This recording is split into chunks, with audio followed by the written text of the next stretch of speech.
सैयद मोइन मुझे बता रहे थे कि सत्तार साहब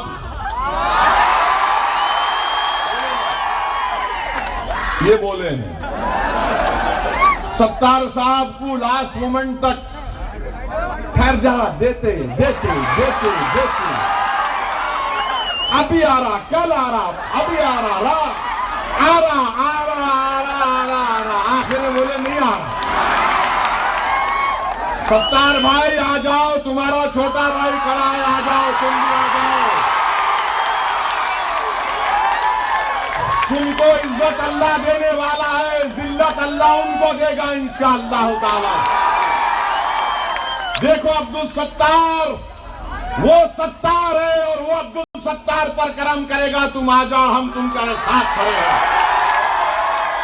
धोखा देना इनकी फितरत में, इन कांग्रेसियों में हमेशा पीठ पर खंजर मारना इनकी आदत बन चुकी। मेरे भाई, हाँ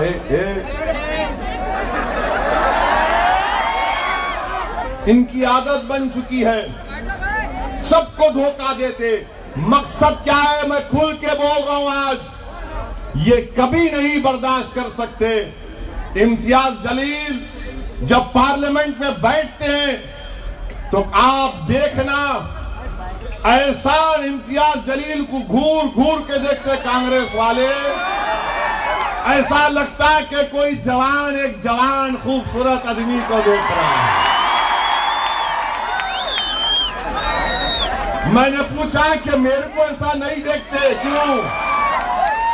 बोले नहीं नहीं, उनको नए है ना, उन्होंने जीत किया है ना। मिला नए पुराने का सवाल नहीं, बहुत मंजावा है इम्तियाज। मेरे भाई, इम्तियाज जलील एमपी बनने के बाद पार्लियामेंट के सेशन में हर मसले पर तकरीर किए।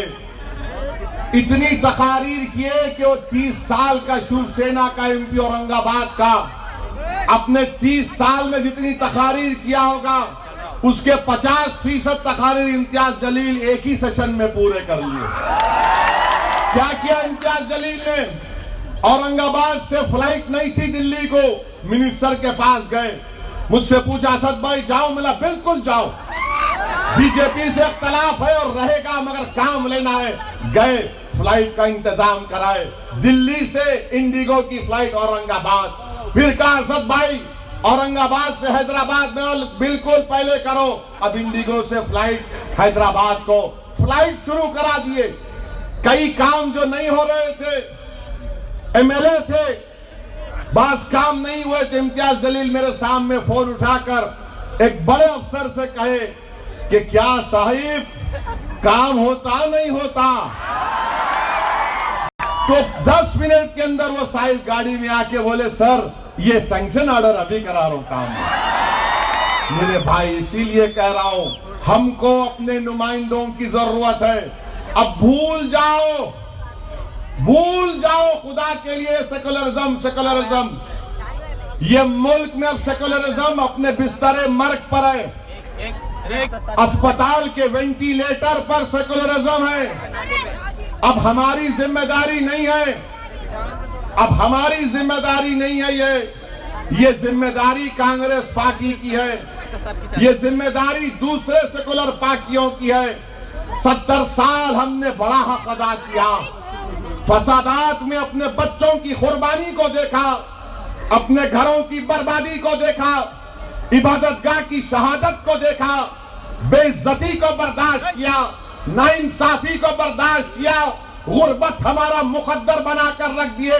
इसकी वजह ये एक ही है कि हमारे नुमाइंदे नहीं है। और अगर कोई बोलेगा इसकी मिसाल दो ऐसी, इसकी मिसाल तुम्हारे सामने रख रहा हूं।